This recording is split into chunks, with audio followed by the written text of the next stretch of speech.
Hindi man nakapunta sa mga lugar na dinaanan ni Pope Francis, tinutukan din ng marami ang mga kaganapan sa makasaysayang araw na ito mula sa kani-kanilang mga tahanan. Mula sa Agham Road sa Quezon City, nakatutok live si Jam Sisante. Jam? Yes, Mel, marami nga sa ating mga kababayan ang inabangan ng pagdating ni Pope Francis sa pamamagitan ng panonood ng telebisyon mula sa kanilang mga tahanan.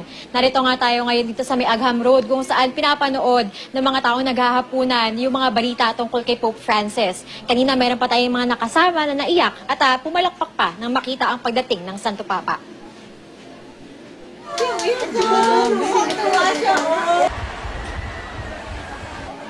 Sumisili pa lang sa eroplano si Pope Francis, hindi na naitago ng pamilyang ito ang galak sa pagdating ng Santo Papa. Si Edita hindi na napigilang mapaluha, kasama sa pamilya si Rio na 7 buwan nang nagdadalang tao. Gusto man daw niyang makita sa personal si Pope Francis, delikado raw makipagsiksikan sa maraming tao, kaya sa telebisyon na lang niya tinatanaw ang Santo Papa. Pinag-iisipan niyang Francis ang ipangalan sa anak na lalaki. Marami pang nanonood sa pagdating ni Pope Francis mula sa kanilang mga tahanan, kabilang na si Alice at ang kanyang pamilya. Noong 1995, nakipagsiksikan daw si Alice sa Luneta upang makita sa personal ang nooy Santo Papa na si Pope John Paul II.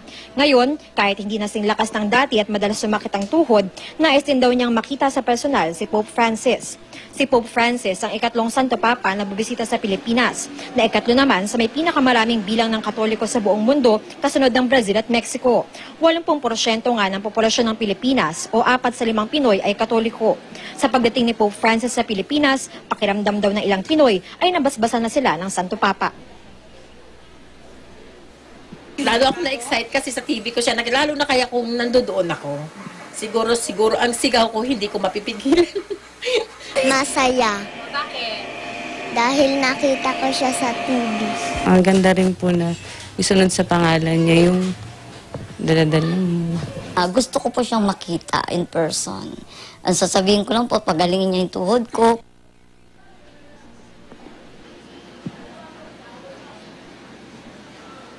At yan muna ang latest mula dito sa Quezon City, Mel. Maraming salamat sa iyo, Jam Sisante.